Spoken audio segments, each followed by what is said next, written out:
Hey, bub. I'm Wolverine, and this is your Digital Super Saiyan 3. Back here with another video, and since I got my buddy Logan here with me, we're continuing the hype for X. We're continuing the X hype to hype up Xmen 97. And yes, there are two different top 10 lists I'm planning to do. Today, I'm counting down my list of my favorite top 10 best episodes of X-Men Evolution, or just the episodes I thought are my absolute favorite. So yeah, why am I doing X-Men Evolution in getting ready for X-Men 97? Well, since of course I did do the 90s X-Men show and its best episodes back in 2022, I figured I want to do something kind of like that with the other X-Men show, the other two X-Men shows with Wolverine and the X-Men and X-Men Evolution. I have yet to rewatch Wolverine and the X-Men, so don't worry. We'll get to doing a Wolverine and the X-Men top 10 list or top 5 list of best episodes from that series eventually. But for right now, I'm going to be talking about X-Men Evolution. Oh yes, and I also plan to do a list of my top 10 dumbest X-Men movie moments, so don't worry, I plan to do that as well. So, bub, what do you got in mind for this top 10 list? Well, I'm glad you mentioned it, Logan. I decided to talk about my favorite episodes of the series, just the ones that I thought were the absolute best and the ones that always stuck with me whenever I think of X-Men Evolution. So anyway, on to the list. This is my top 10 favorite X-Men Evolution episodes. Number 10, African Storm. So, yes, we're starting with an episode that centers around Storm.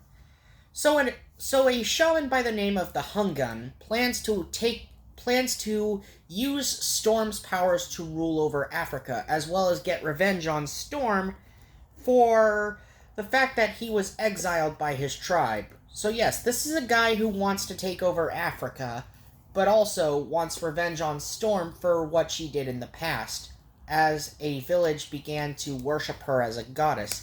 Yes, it's kind of like how Storm was portrayed in the 70s when she first debuted, and how she was portrayed as this godly figure. The one thing I really wish that X-Men Evolution did was give us more Storm-centric episodes, since most of the time her nephew Spike gets more focus than her. And this is like the only episode that she has a starring role in, but yes, she has to be rescued by her nephew Spike.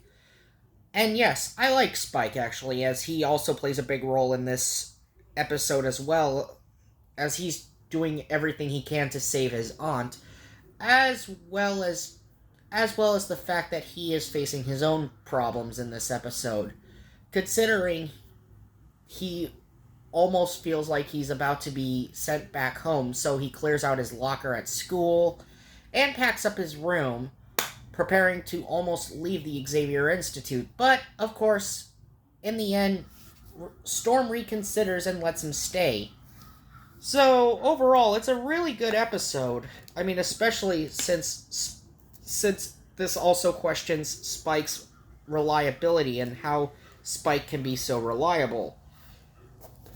Yes, a lot of episodes of this series do tackle that whole reliability with Spike, but overall, African Storm is just one I just seem to enjoy, especially how useful Spike can be, especially during the finale when he saves Storm, when Storm has her soul sucked out by the Hungun staff.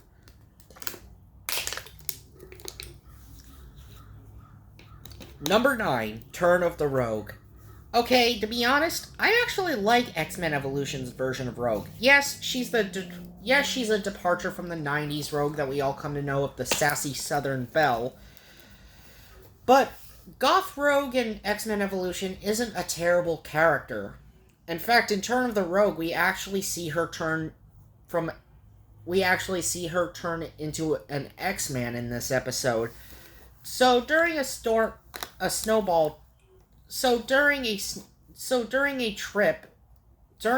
trip, we see Rogue begin to question her loyalties to Mystique and really begins to see that Mystique has been wrong the whole time and that the X-Men are truly the good guys here. Especially, we even see how she begins to form quite a friendship and connection with Scott Summers. Even though we know Scott already has a thing for Jean, Rogue also has a bit of a thing for Scott. And who doesn't have a thing for Jean? Considering how good-looking Jean is in this series. But I digress. Yes, Rogue is actually a really good character in Evolution, and I loved her face turn in this episode, especially the beatdown she gives Mystique when she's trying to kill her and Cyclops. Or mostly tries to kill Cyclops. Of course, Mystique has tried to kill Cyclops a lot in this series too, so yeah, there's that. Number 8, Extreme Measures. So, we see an energy drink that is so tasty that humans like it, but it is poisonous to actual mutants. And during a skate competition, Spike gets poisoned by this mutant drink. And, of course, is taken in by the Morlocks. Yes, this episode in Season 3 introduced us to the Morlocks, who were characters we also saw in the 90s Xmen show, also led by Callisto.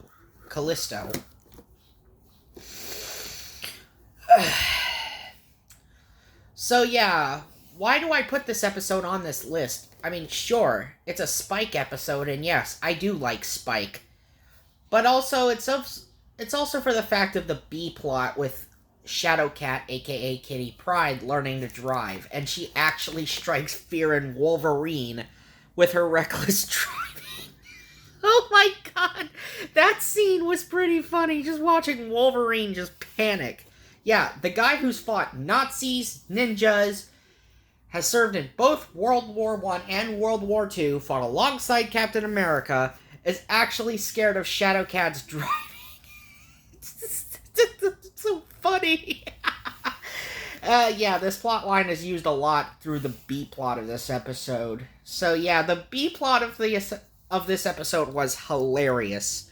And yes, it definitely makes this A plot just as good, if not better, as well as it connecting to the B plot. Anyway, number 7, Day of Reckoning. So, the Season 2 finale, Day of Reckoning, Parts 1 and 2, is a great 2-part finale to Season 2. So, for the longest time throughout the first 2 seasons of X-Men Evolution, mutants had been kept a secret. They had been sort of kept under wraps. But, enter Magneto, basically making it his grand plan to expose mutants to the world. Thus, kicking the plot of all major themes of any X-Men show into play with the hatred and bigotry towards mutants. And yes, Magneto in this episode has his acolytes. This time around, his acolytes include Sabretooth, who we already saw previously. Colossus, yes, Colossus is with Magneto for some reason in this series. Pyro, because of course Pyro would follow Magneto, because he's a pyromaniac. And of course, Gambit, who make up Magneto's acolytes. And they fight against the X-Men in the Brotherhood. Of course, Cyclops begins to wonder Of course, tension between Cyclops and Professor X has been stirring in this episode, but Professor X isn't really Professor X in this episode because Cyclops everyone should have realized how strange the Professor was acting, especially since the fact that it was actually Mystique who disguised herself as Professor X. She kidnapped Professor X and took on Professor X's form, and infiltrated the mansion to destroy it by activating its DEFCON 4 protocol. Meanwhile, What about Wolverine, you ask? What has Wolverine got to do with this episode? Well, Wolverine gets captured at the very beginning of this episode, of this two-parter. But he's not kidnapped by Magneto. Oh, no, no, no. He's kidnapped by Boulevard Trask and uses Logan to fight against his newest creation, the Sentinels. And yes, the X-Men and the Brotherhood are forced to fight against the Sentinels, who are sent on them by Trask. All while Magneto had just exposed the existence of mutants. So now, the secret is out and mutants exist in the world. And a grim future, well, begins. This episode this is when the high school setting begins to dissolve as this series starts to become your typical X-Men show. Number 6, the stuff of heroes. So, continuing from the fallout of the ending of season 2, after busting out their comrades who were captured from the Sentinel battle, the X-Men are on the run from the military.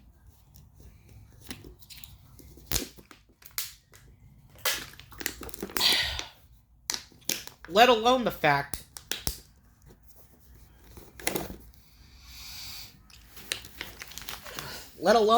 that Storm and Beast go to Washington to try to get Congress to call off their witch hunt for mutants.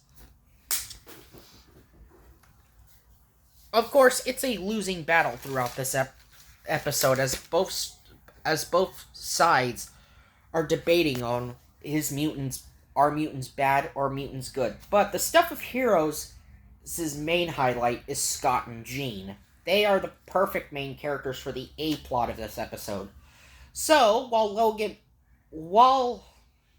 on the run, Logan and Scott have an argument over if we should fight the military or not. Wolverine says we should fight, but Scott stands his ground and says no. The professor would. If the professor were here, he wouldn't have wanted us to fight. Even though Wolverine's telling him they're attacking us, and if they're attacking us, they're the enemy. But, yeah, Scott stands his ground, and I admirably respect him for that. Of course, Scott and Jean, while seeing the Juggernaut on TV, rampaging through a dam, they basically Jean decides to convince Scott to help the people, regardless if they might get the blame or not. This shows off the X-Men being, well, heroes. Especially, the highlight of this episode is the final battle with Juggernaut. And I gotta say, this was a really good final battle and a really good episode that featured the Juggernaut. Yes, this was Juggernaut's very last appearance in X-Men Evolution. I mean, sure, Rogue did shapeshift it into him in the episode Self-Possessed, but that wasn't technically Juggernaut, the real Juggernaut. No, that was Rogue transformed into the Juggernaut. And don't worry, we'll get to Self-Possessed soon. Don't worry about it. Anyway, The Stuff of Heroes is a great episode, and definitely my favorite, especially during the fight with Juggernaut. We actually see Scott go all out by unleashing a Mega Blast, basically taking off his visor and unleashing his raw power on the Juggernaut. And we see the X-Men actually save the people down below from the dam that the Juggernaut was about to destroy. So overall, it's a great episode. And of course, yes, Wolverine turns up at the end of the episode donning a new outfit from the one we usually saw him in from the first 2 seasons. This time around, he's got a suit that sort of pays homage to his Ultimate X-Men look. And yes, I know Ultimate X-Men, some people like it, some people hated it. It's a toss-up whether you like Ultimate X-Men or hate Ultimate X-Men. It's a toss-up whether or not you like it. And I have to ask, Is the Ultimate Marvel Universe bad? Is the Ultimate version of the Marvel Universe terrible? I don't know. Number 5, Grim Reminder. Okay, so we get to one of the Wolverine-centric episodes of this series, and Grim Reminder is one of my favorites. This is basically Wolverine dealing with his Weapon X flashbacks.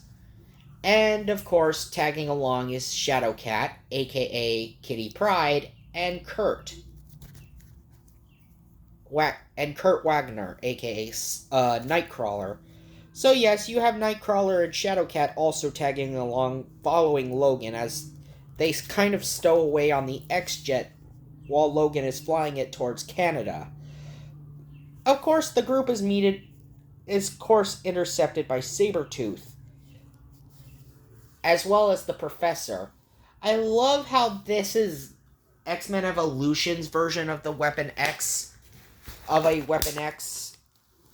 or of them referencing Weapon X of when Logan got the adamantium skeleton, or got his adamantium bones. Yes, the 90s X-Men show did something like that in the episode Lies and Videotape, and that one was a good one as well. But I also like this one as well, as Evolution's Weapon X themed episode was pretty good as well. Number 4, Uprising. Okay, this is the last episode that features Spike as the main character. This is the last Spike-centric episode. So, if you didn't see the ending of Extreme Measures, Spike chose to stay with the Morlocks instead of continuing to stay at the Xavier Institute. He goes down to become the Morlocks' protector, and he takes up being more of a vigilante, taking on the hatred of the normal people of Bayville as the mutant hate in Bayville continues to grow. Of course, I like how Charles thought sending Wolverine into the sewers to talk with Evan was a good idea instead of sending Storm, knowing that Storm wouldn't be, because he thought a word from his aunt wouldn't matter. So he thought sending Logan to be the one to talk Evan out of smacking down creeps and thugs who deserve it. But Wolverine said, "You'd be lucky if I don't join him myself." Anywho, this episode was just awesome. I loved how we got to see the evolution of Spike's powers in this series, especially how he doesn't just shoot regular spikes anymore, but now he can shoot his flaming spikes and protrude glowy, flaming spike blades. I mean, we know Spike's spike protrusion power was a really cool power, but we're seeing more of it as he evolves from the carefree skater boy we met in the first season to him just becoming this total badass.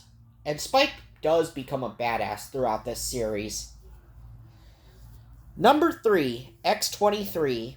So this is the episode that introduces us to Wolverine's daughter. What? You got the episode that introduces my daughter on this list? Or on this list? Yes, Logan. I actually did. You did a good job, bub. Thank you, Logan. So, X-23 is on the run. She comes to the Xavier Institute after breaking into S.H.I.E.L.D. headquarters, as well as stealing files on the X-Men, going rogue from Hydra. Of course, she plans to lure out her father, Logan, but Logan does not want to fight X-23, given the fact that she's a child, and the closest thing that X-23 has to family, considering she is a clone of Logan. It's true, but I still love that kid, you know? Thank you, Logan. I mean, heck, she even took up your mantle. Yeah. You make an old man proud, Laura. I mean, yes. This was a great episode that also introduced us to a great new addition to the Marvel Universe, who would become a regular. And yes, X-23 recently would become the new Wolverine after the original Wolverine died. Although Logan has died a lot, she did take up Logan's mantle as the next Wolverine. Makes sense. Number 2, Operation Rebirth. So, yes, this is another X-Men series that also seemed to deal with the World War II aspect of Wolverine's character. I promise you this is going to be the last Wolverine-centric episode, but this one's actually really good, as we got to see a flashback of Logan fighting alongside Captain America. And yes, in this episode we do see them rescue a young Magneto, aka Eric Lancher, when he was just a boy in Poland, from the Nazis. So, yeah, there was that. But also at the same time, the technology that was used to create super soldiers was stolen by Magneto and Sabretooth, and it's up to Wolverine, along with Nightcrawler and Rogue, to go and destroy it. And yes, using this machine, Magneto used it to restore his youth. Well, close to his youth anyway. Basically, it was to restore his health. And yes, they still end up blowing the machine up, the rejuvenation machine up. Of course, we also learned the terrible price that was paid when Captain America was created. Captain America was kept on ice by S.H.I.E.L.D. until they could find a cure to cure Captain America. And yes, we do see the friendship of Wolverine and Cap shine in this episode, just like we saw in the 90s series, but I gotta say this one was a little bit better than the one from the 90s show.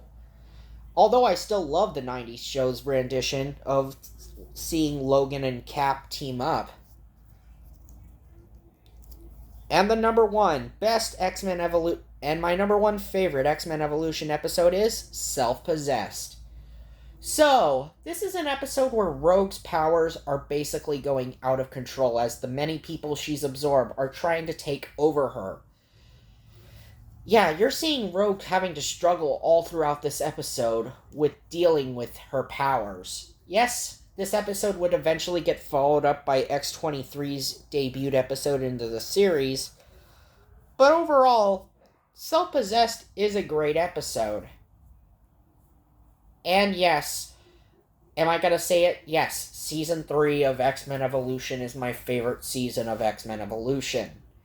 I don't know why, but just a lot of its episodes seem to be most of my favorite episodes of the series. But yes, for the longest time I still say X-Men Evolution was indeed a great X-Men show.